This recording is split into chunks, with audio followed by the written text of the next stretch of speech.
राजमाता कर्णावती। चित्तौड़गढ़ की रानी द्वारा हुमायूं को राखी भेजने की कथा का तथ्यात्मक विश्लेषण। गर्म रक्त चमड़ी की गंध याद रखना हिंदुओं। राखी का ऐतिहासिक झूठ। सन 1535 दिल्ली का शासक है बाबर का बेटा हुमायूं। उसके सामने देश में दो सबसे बड़ी चुनौतियां हैं। पहला अफ़गान शेर खां और दूसरा गुजरात का शासक बहादुर शाह। पर 3 वर्ष पूर्व सन 1532 में चुनार दुर्ग पर घेरा डालने के समय शेर खां ने हुमायूं का आधिपत्य स्वीकार कर लिया है और अपने बेटे को एक सेना के साथ उसकी सेवा में दे चुका है। अफीम का नशेड़ी हुमायूं शेर खां की ओर से निश्चिंत है। हाँ, पश्चिम से बहादुर शाह का बढ़ता दबाव उसे कभी कभी विचलित करता है। हुमायूं के व्यक्तित्व का सबसे बड़ा दोष है कि वह घोर नशेड़ी है। इसी नशे के कारण वह पिछले 3 वर्षों से दिल्ली में ही पड़ा हुआ है और उधर बहादुर शाह अपनी शक्ति बढ़ाता जा रहा है। वह मालवा को जीत चुका है और मेवाड़ भी उसके अधीन है, पर अब दरबारी अमीर सामंत और उलेमान हुमायूं को चैन से बैठने नहीं दे रहे हैं। बहादुर शाह की बढ़ती शक्ति से सब भयभीत हैं। आखिर हुमायूं उठता है और मालवा की ओर बढ़ता है। इस समय बहादुर शाह चित्तौड़ दुर्ग पर घेरा डाले हुए हैं। चित्तौड़ में किशोर राणा विक्रमादित्य के नाम पर राजमाता कर्णावती शासन कर रही हैं। उनके लिए यह विकट घड़ी है। 7 वर्ष पूर्व खनुआ के युद्ध में महाराणा सांगा के साथ अनेक योद्धा सरदार वीर गति प्राप्त कर चुके हैं। रानी के पास कुछ है तो विक्रमादित्य और उदय सिंह के रूप में 2 अबोध बालक और एक राजपुतानी का अदम्य साहस। सैन्य बल में चित्तौड़ बहादुर शाह के समक्ष खड़ा भी नहीं हो सकता, पर साहसी राजपूतों ने बहादुर शाह के समक्ष शीश झुकाने से इनकार कर दिया है। इधर बहादुर शाह से उलझने को निकला हुमायूं अब चित्तौड़ की ओर मुड़ गया है। अभी वह सारंगपुर में है, तभी उसे बहादुर शाह का संदेश मिलता है जिसमें उसने लिखा है, चित्तौड़ के विरुद्ध मेरा यह अभियान विशुद्ध जिहाद है। जब तक मैं काफिरों के विरुद्ध जिहाद पर हूँ तब तक मुझ पर हमला गैर इस्लामिक है। अतः हुमायूं को चाहिए कि वह अपना अभियान रोक दे। हुमायूं का बहादुर शाह से कितना भी बैर हो, पर दोनों का मजहब एक है। सो हुमायूं ने बहादुर शाह के जिहाद का समर्थन किया है। अब वह सारंगपुर में ही डेरा जमा के बैठ गया, आगे नहीं बढ़ रहा।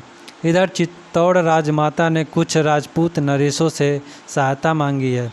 पड़ोसी राजपूत नरेश सहायता के लिए आगे आए हैं, पर वे जानते हैं कि बहादुर शाह को हराना अब संभव नहीं, पराजय निश्चित है।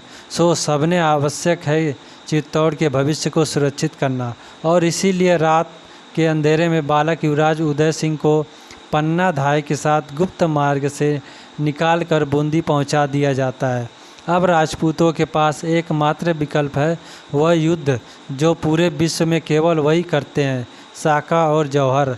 8 मार्च 1535 राजपूतों ने अपना अद्भुत जौहर दिखाने की ठान ली। सूर्योदय के साथ किले का द्वार खुलता है। पूरी राजपूत सेना माथे पर केसरिया पगड़ी बांधे निकलती है। आज सूर्य भी रुककर उनका शौर्य देखना चाहता है। आज हमारे उन अतुल्य स्वाभिमानी योद्धाओं के चरण छूना चाहती है। आज धरा अपने वीर पुत्रों को कलेजे से लिपटा लेना चाहती है। आज इतिहास स्वयं पर गर्व करना चाहता है। आज भारत स्वयं के भारत होने पर गर्व करना चाहता है। इधर मृत्यु का आलिंगन करने निकले वीर राजपूत बहादुर शाह की सेना पर विद्युत गति से तलवार भांज रहे हैं, और उधर किले के अंदर महारानी कर्णावती के पीछे असंख्य देवियाँ मुँह में गंगा जल और तुलसी पत्र लिए अग्निकुंड में समा रही हैं। यह जौहर है, वह जौहर जो केवल राजपूत देवियाँ जानती हैं, वह जौहर जिसके कारण भारत अब भी भारत है।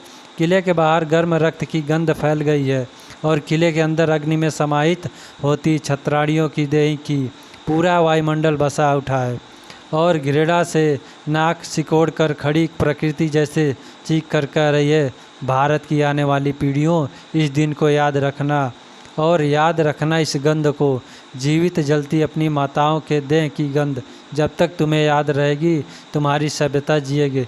जिस दिन यह गंध भूल जाओगे तुम्हें फारस होने में 10 वर्ष भी नहीं लगेंगे। 2 घंटे तक चले युद्ध में स्वयं से 4 गुने शत्रुओं को मारकर राजपूतों ने वीरगति पा ली और अंदर किले में असंख्य देवियों ने अपनी राख से भारत के मस्तक पर स्वाभिमान का टीका लगाया है। युद्ध समाप्त हो चुका, राजपूतों ने अपनी सभ्यता दिखा दी। अब बहादुर शाह अपनी सभ्यता दिखाएगा। अगले 3 दिन तक बहादुर शाह की सेना चित्तौड़ दुर्ग को लूटती रही। किले के अंदर असैनिक कार्य करने वाले लुहार, कुम्हार, पशुपालक, व्यवसायिक इत्यादि पकड़ पकड़ कर काटे गए। उनकी स्त्रियों को लूटा गया, उनके बच्चों को भाले की नोक पर टांग कर खेल खेला गया।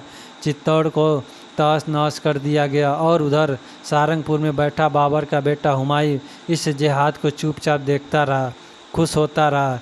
युग बीत गए पर भारत की धरती राजमाता कड़ावती के जलते शरीर की गंध नहीं भूली। फिर कुछ गद्दारों ने इस गंध को बुलाने के लिए कथा गढ़ी। राजमाता कड़ावती ने हुमायूं के पास राखी भेजकर सहायता मांगी थी। अपने स्वाभिमान की रक्षा के लिए मुंह में तुलसी जल लेकर अग्निकुंड में उतर जाने वाली देवियां अपने पति के हत्यारे के बेटे से सहायता नहीं मांगती। पार्थ, राखी की इस झूठी कथा के षड्यंत्र में कभी मत फंसना। वीडियो को लाइक और सब्सक्राइब जरूर करें।